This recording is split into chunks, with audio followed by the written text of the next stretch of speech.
अस्सलाम वालेकुम। इस कहानी को आखिर तक जरूर सुनिए। मैं हमेशा हर जमात में अव्वल आई, एफएससी तक पहुंची, लगन से पढ़ रही थी कि अच्छे नंबर लूंगी, वतन का सर बुलंद करूंगी। एयरफोर्स ज्वाइन करने का मौका मिला तो पायलट बनूंगी। गर्ज ऐसे दिलनशी ख्वाब थे कि उनकी दिलकशी को अल्फाज में बयान करना महाल है। क्या जानती थी कि बदलता वक्त एक हकीकत है। ये ऐसे मोड़ ले आता है कि इंसान अपने मकसद से दूर हो जाता है। सारे ख्वाब और इरादे तंदो तेज वक्त के धारों में बह जाते हैं। हमारे घर के सामने एक बड़ी शानदार और वसीओ अरीज कोठी थी जो कुछ अरसे से ब्राए फ्रॉक थी। एक रोज वालिद साहब से पता चला कि ये कोठी बिक गई है। जिसने खरीदा है वो एक अमीर आदमी है। उसका नाम उस्मान था। रफ्ता रफ्ता अब्बू की उससे अच्छी दुआ सलाम हो गई। अगरचे उम्र में कम था मगर शादीशुदा था। और हैरत की बात ये थी कि बीवी साथ नहीं रहती थी, वो मैके में थी और उस्मान अपने नौकरों के हमरा कोठी में रिहाइश पजीर थे। उस्मान ने अब्बू से दोस्ती पक्की कर ली। वो रोज हमारे ड्राइंग रूम में विराजमान होता। अब्बू उसकी खातिर मदारत खुसूसी तौर पर करते। कहते थे काम का आदमी है और इसके ताल्लुकात बड़े बड़े लोगों से हैं जिनसे कई काम निकल सकते हैं। इसी लालच पर वालिद ने उससे रोज मिलना शुरू कर दिया। खाने पर, कभी चाय पर बुला लेते। वो भी अकेला रहता था। बोरियत दूर करने फारिग वक्त में अब्बू के पास आ जाता। जब दोनों में कुर्बत बढ़ी, उस्मान ने अब्बू से अपने जाती मामलात और मसाइल बताने शुरू किए। वालिद साहब हमदर्दी करते और कहते कि मेरी जरूरत हो तो मैं हाजिर हूँ, मुझे अपना जानो। अक्सर कॉलेज आते जाते उस्मान से मेरा सामना होता। बतौर पड़ोसी उसे एहतराम से सलाम करके आगे बढ़ जाती थी। नहीं जानती थी कि वो मुझे नजरे खास से किस मकसद के तहत देखता है। शादीशुदा था और उम्र में मुझसे 15 बरस बड़ा था। सोचा भी ना था कि उसके दिल में मुझे शरीके हयात बनाने की आरज़ू रासिख हो जाएगी। एक दिन उसने वालिद साहब को अपने दुखड़े सुनाकर मेरा रिश्ता मांग लिया। वो उस्मान को पसंद करते थे कि उन्हें भी उसी की तरह दौलत कमाने और उसे दिन रात दुगनी करने का शौक था। इसी कदरे मुश्तरक ने शायद दोनों को यकजा किया था। बहरहाल वालिद साहब ने दूर की सोची कि अगर उस्मान उनका दामाद बन गया तो उसके जरिए उनके भी बड़े लोगों से ताल्लुकात बनेंगे और वालिद के वारे न्यारे हो जाएंगे। बस उन्होंने वालदा से कहा कि उस्मान को मैंने अच्छी तरह देख लिया, परख लिया है। शादीशुदा है तो क्या हुआ, बीवी घर बसाने पर राजी नहीं, बारहा मनाने को चाह चुका है। ससुराल वाले इंतहाई बदतमीज किस्म के लोग हैं। उसने हमारी बेटी से शादी की दरख्वास्त की है। इतने अमीर आदमी का दामाद होना बड़ी बात है। 15 साल उम्र का फर्क कोई ऐसा फर्क नहीं है कि अच्छा रिश्ता रद्द कर दे। उस्मान अभी बामुश्किल 31 या 32 वर्ष का है। उसकी शादी बुजुर्गों ने लड़कपन में कर दी थी। बेहतर होगा कि हम इस रिश्ते को कबूल कर लें। वालदा हैरान रह गई। उनको मेरे मिजाज और लगन का पता था, जबकि वालिद तालीम को लड़कियों के लिए बस वाजबी सी शय समझते थे। कहते थे जितना पढ़ लिया काफी है, अव्वलीन फर्ज घर बसाना है, जितनी जल्दी शादी हो जाए अच्छा है। जब मुझे इल्म हुआ कि अब्बू मेरा रिश्ता उस्मान से तय करने जा रहे हैं तो जान ही निकल गई। इतनी जल्दी, और वो भी एक शादीशुदा आदमी से। यकीन ना आया वो ऐसा कर सकते हैं। जानती थी अम्मी या मेरी मर्जी ना चलेगी, क्योंकि उस्मान शातिर आदमी था। उसने अब्बू को उनकी ख्वाहिशात के मुताबिक सब्ज बाग दिखा दिए थे। वालिद पूरी तरह उसके बिछाए जाल में जकड़े गए थे। हम खुशहाल कहलाते थे, लेकिन रुपए की रेल पेल कभी ना देखी थी। अब्बू अनथक मेहनत करते थे तभी थोड़ी सी खुशहाली ला सके थे, और अब वो दौलतमंद होने के लिए कोई आसान रास्ता तलाश कर रहे थे। हम 4 बहनें थी, कोई भाई ना था। तीनों बहनें मुझसे कम सिन थी, स्कूल में पढ़ती थी। उस्मान ने एक नजर देखकर मुझे पसंद किया था, और मुझे ये जानकर हैरत हुई कि कोई एक नजर देखकर भी किसी से शादी का फैसला कर सकता है। अम्मी गूम गूम की कैफियत में थी और दादी रात दिन कहती थी एक नहीं 4 बेटियां हैं, वक्त पर उनकी शादियां कर दो, इससे पहले कि मेरे बेटे की कमर दोहरी हो जाए। लड़कियों को इज्जत आबरू से उनके घर का कर दो। मेरा बस चलता तो तालीम हासिल करने चीन चली जाती, मगर उस्मान ने ऐसी अफ्ताब डाली थी कि अनन फदन वालिद मेरी शादी की तैयारियां कर रहे थे। عثمان نے جانے کیسا اسم پھونک کر انہیں شیشے میں اتار لیا تھا۔ جب کوئی حل نہ ملا سوچا خود عثمان سے بات کرتی ہوں، اس کو سمجھا کر منع کرتی ہوں کہ اپنی اور میری زندگی کو غارت نہ کرے، ہرگز میں اس کے ساتھ گزارا نہ کروں گی۔ امید تھی کہ میرے ارادے کو بھانپ کر وہ یہ غلطی کرنے سے باز رہے گا، کیونکہ پہلے ہی ایک بیوی کو گنوائے بیٹھا تھا۔ کئی روز تک منصوبہ بناتی رہی کہ کس طرح اور کہاں عثمان سے بات کروں کہ والد کو پتہ نہ چلے۔ جی چاہتا خوب کھری کھری سناؤں کہ ہمیشہ کے لیے میرے بارے میں سوچنے سے باز آ جائے۔ جانے اسے کیا سوجی تھی کہ ایک بیوی کے ہوتے ہوئے میرے گرد چکر لگا رہا تھا۔ ایک روز کالج سے گھر آ رہی تھی کہ ایک گاڑی کو اپنا تعاقب کرتے پایا۔ یہ عثمان تھا۔ میں ایک طرف ہو کر ٹھہر گئی۔ اتفاق سے سامنے ایک ریسٹورینٹ تھا۔ اس نے میرے نزدیک گاڑی کی رفتار کو دھیما کر دیا، جیسے مجھے لفٹ کی پیشکش کرنا چاہتا ہو۔ تبھی میں نے ہاتھ کے اشارے سے اسے روکا اور کہا، ذرا ٹھہریے اور میری بات سنیے۔ اس نے گاڑی کا دروازہ کھولا تو میں نے کہا کہ گاڑی سے اتر کر بات سنیے۔ وہ باہر آ گیا۔ اب میں مشکل میں پڑ گئی کہ فٹ پاتھ پر جہاں لوگ آ جا رہے تھے کیسے اس سے بات کروں۔ میں تو اسے اس طرح دھمکانا چاہتی تھی کہ کانوں کو ہاتھ لگائے، اور سب سے بڑا عذر یہی پیش کرنا چاہتی تھی کہ شادی شدہ ہو کر میرا رشتہ مانگنے کیوں ہمارے گھر پہنچ گئے۔ پبلک پلیس کی وجہ سے ایسا ممکن نہ لگا۔ میں نے ریسٹورینٹ کی جانب اشارہ کیا، اندر چلو۔ اس کی باتیں کھل گئی۔ ہم حال میں ایک طرف پڑی کرسیوں پر میز کے گرد بیٹھ گئے۔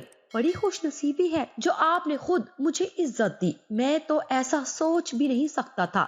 تعاقب کرو گے تو لفٹ ملے گی ہی، لیکن ایسی لفٹ دوں گی کہ عمر بھر یاد کرو گے۔ کبھی تم کو یہاں بٹھا کر بات نہ کرتی، لیکن جس افتاد میں تم نے مجھے ڈالا ہے اس کا واحد حل یہی تھا کہ تم سے دو ٹوک بات کر لوں۔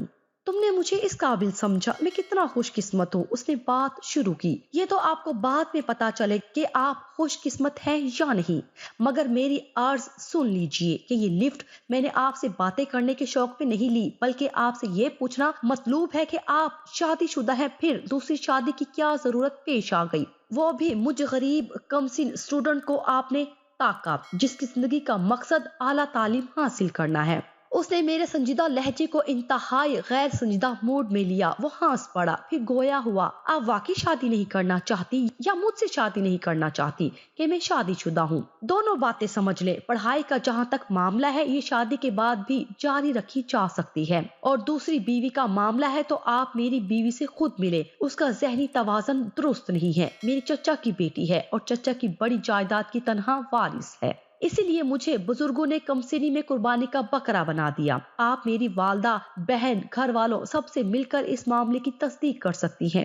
مجھے تحقیق کرنے کی ضرورت نہیں ہے، کیونکہ مجھے آپ سے شادی نہیں کرنی۔ اگر آپ کی بیوی کا ذہنی توازن ٹھیک نہیں تو اسے طلاق کیوں نہیں دے دیتے؟ کیا محض اس کی جائیداد اور دولت کی وجہ سے؟ نہیں، اسے عمر بھر کے لیے ایک محرم بھی چاہیے جو اس کی دیکھ بھال کرتا رہے۔ ابو اور چچا نے سوچا کہ ان کے بعد مدیحہ کو بیماری یا اچھے برے وقت میں محرم کی ضرورت ہوگی، پھر کون اس کی خبر گیری کر سکے گا؟ آسیہ، تم کیا کہتی ہو؟ کیا انسان کو خود غرض بن کر جینا چاہیے؟ انسانی زندگی کو بے مقصد جان کر گزار دینا چاہیے؟ اگر نیک اور اچھا مقصد بھی نظر میں رہے تو کیا برا ہے؟ میں آپ کی اس بات سے اتفاق کرتی ہوں، لیکن ابھی شادی نہیں کر سکتی۔ درخواست ہے براہ کرم کوئی اور رشتہ دیکھ لیں، ورنہ آپ کی یہ دوسری شادی بھی ناکام رہے گی۔ یہ کہہ کر میں ریسٹورینٹ سے جو ہی باہر نکلی والد صاحب کو سامنے پایا۔ عثمان میرے پیچھے تھا اور والد صاحب کے ہمراہ ان کے دوست تھے۔ وہ یہاں کھانا کھانے آئے تھے۔ والد ان کی موجودگی میں نظریں جھکا کر خاموشی سے پاس سے گزر کر ریسٹورینٹ کے اندر چلے گئے۔ اف، یہ اتفاق بھی ہونا تھا۔ میں آزاد ہونے سے پہلے گرفتار کر لی گئی تھی۔ ابو نے مجھ سے صفائی طلب کرنے کی ضرورت نہ سمجھی اور گھر آ کر والدہ سے کہا، تاریخ فوراً طے کر دی جائے گی، آسیہ کی شادی کی تیاری کرو۔ گویا میں ایک بہت بڑا خطرہ بن چکی تھی، اور اب ابو کے خیال میں عثمان سے نکاح کر کے ہی اپنی عزت و ناموس کو بچایا جا سکتا تھا۔ میں گھٹ گھٹ کر روئی، مگر نکاح ہو گیا۔ شادیانے بجنے لگے۔ میں دلہن بن کر سامنے والی وسیع و شاندار محل نما کوٹھی کی ملکہ بن گئی۔ شادی کے بعد عثمان نے مجھ پر اپنی گفتگو کا ایسا جادو کیا کہ میں اپنے سابقہ افکار اور منصوبوں کو غیر حقیقی اور احمقانہ سوچوں کا شاخسانہ سمجھنے لگی۔ انہوں نے مجھ کو خوش رکھنے کے لیے سر دھڑ کی بازی لگا دی، ہر طرح میرا خیال رکھا۔ اب سوچتی تھی کہ اگر عثمان سے میری شادی نہ ہوتی تو میں بد قسمت ہوتی۔ उसने यहाँ तक तो सच कहा था कि उसकी बीवी अरसे से मेके में थी, लेकिन ये सही ना था कि उसका ज़हनी तवाज़न खराब था। वो अनपढ़ और देहात की एक भोली भाली औरत थी और बे औलाद भी ना थी। उस्मान से उसके 3 बच्चे थे जो अपनी माँ के पास थे। असल मामला ये था कि वो औरत उस्मान के साथ शहर में रहना नहीं चाहती थी कि उसकी वालदा फालिज की मरीजा थी, जिसे उसके सिवा देखने वाली कोई और ना थी, और ये एक तरह से समझौता था कि वो अपनी माँ की खातिर मेके में रहेगी और उस्मान बिजनेस की खातिर शहर में सुकूनत पजीर होगा। अलबत्ता गांव अपने बच्चों से मिलने आता जाता रहेगा। मैंने खुद को समझाया कि एक अच्छे मकसद के लिए उस शख्स ने बीवी को बीमार माँ के पास रहने की इजाजत दी है और ऐसे वक्त में बेटी से ज्यादा कोई उसका ख्याल नहीं रख सकता था। ये तो उस्मान की अच्छाई थी, लेकिन क्या उसने बीवी को आगाह किया कि वो शहर में रहते हुए अपनी जरूरियात की खातिर दूसरी शादी कर रहा है? उसका शहर में रहना नागुज़ीर था और दूसरी शादी भी नागुज़ीर थी। अब ये खौफ सताता था कि कभी उस्मान की दूसरी बीवी शहर वाले घर आ गई तो यकीनन हमारा सुकून दरहम बरहम हो जाएगा। शादी को 2 साल गुजर गए और मैं औलाद की नेमत से महरूम थी। उस्मान के बच्चे मौजूद थे, उसे मजीद बच्चों की ख्वाहिश भी ना थी। मेरा रिश्ता उसके साथ हवा में मुअल्लिक था। बच्चे मियाँ बीवी के रिश्ते को ज्यादा मजबूत करते हैं, इस हकीकत से इनकार नहीं किया जा सकता था।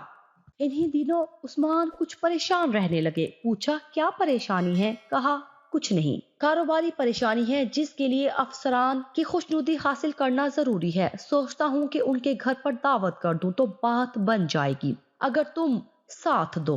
क्यों नहीं, आप बताइए मुझे क्या करना है? दावत का बहुत उम्दा इंतजाम करना है, हो जाएगा, आप बिल्कुल परेशान ना हो। दावत के दिन मैंने मेहनत से खाने वगैरह की तैयारी का एहतमाम किया। सुबह से शाम तक किचन में गुजारा। रात की दावत थी। अफसर साहब आए मगर अकेले थे। उस्मान ने कहा, ये मेरे भाइयों की तरह है, तुम्हें इनसे पर्दा करने की जरूरत नहीं। खाना तुम ही ने सर्व करना है। बुर्का वगैरह मैं ना पहनती थी, लेकिन मर्द मेहमान आते तो सामने भी ना जाती थी। शोहर के हुक्म पर मैंने मेज पर बर्तन और खाना लगवाया और जब खाना शुरू हुआ तो मैं भी साथ बैठ गई। यही शोहर का हुक्म था। अगरचे गैर शख्स के सामने हिजाब माने था। 2 लुकमे जहर मार किए। वो साहब किन अखियों से मुझे देखते थे और मैं पसीना पसीना हो जाती थी। बस फिर क्या था, उस दावत के बाद दावतों का सिलसिला शुरू हो गया। एक के बाद एक अफसर की दावत होती। एक हद जो मुकर्रर थी खत्म हो गई। अब हर दावत पर मुझे मेहमानों के सामने बिठा लेते और खाना खाने पर इसरार करते। कहते, ये आजकल का तरीका है, मेहमान की इज्जत अफजाई करने के लिए फैमिली के साथ डिनर या लंच करना पड़ता है। ऐसी दावतों से मेरे कारोबारी अमूर में मदद मिलेगी और तुम्हारे ताउन से मुझे बड़े बड़े ठेके मिलेंगे। मुझे मालूम ना था कि ऐसी दावतों के मायने कितने वसी हो सकते हैं। शुरू में कुछ ना समझी, बिल आखिर समझ में आ गया कि ये दौलत कमाने की खातिर मुझे इस्तेमाल कर रहे हैं। मैं खूबसूरत और कमज़िन थी और ये शो पीस की तरह मेरा हर किसी को दीदार कराते थे। दावतों से जी ओप गया। हमा वक्त परेशान रहने लगी। सोचती थी अब्बू को बता दूं कि मैं इतनी मॉडर्न नहीं बनना चाहती कि उनके दोस्तों की यूं तवाज़े करूं। बदकिस्मती से इन्हीं दिनों अब्बू का इंतकाल हो गया। मैं उस्मान की बीवी थी, उनको मेरे बाप का डर ना रहा। वो अब जबरन मुझसे ताउन ले सकते थे क्योंकि मेरी पुश्त पर कोई मुहाफिज ना रहा था। मैंने उन महफिलों को घर पर मनाने पर एतराज किया तो उस्मान ने बुरा मनाया। कहा कि इस माशरे में अगर मर्द बीवी से छुटकारा पाना चाहे तो वो उस पर बदचलनी का इल्जाम लगाकर अपनी जिंदगी से अलहदा कर सकता है, मगर बीवी अपनी मर्जी से मर्द से निजात हासिल नहीं कर सकती। लोग बदचलनी के इल्जाम पर तो बगैर तस्दीक जल्द यकीन कर लेते हैं, मगर मर्द अपनी बीवी को अगर बदी के अंधेरों में धकेल दे तो वो कुछ नहीं कर सकती। उस्मान शायद मुझे एक कमजोर औरत समझ रहा था, लेकिन मैं अंदर से इतनी कमजोर ना थी। इससे कबल कि वो मुझे हवस जहर की खातिर खिलौना बनाकर बदी की राहों पर धकेल देता, मैंने दावत में आने वाले उसके एक दोस्त अफसर को एतमाद में लिया। उस शख्स का ज़मीर जिंदा था। उससे फरियाद की, आप एक बहुत बड़े अफसर हैं मगर मुझे नेक नियत लगते हैं। उस्मान का अफसरों को दावत पर बुलाना और उनसे घुलने मिलने पर जोर देना मुझे बिल्कुल पसंद नहीं है।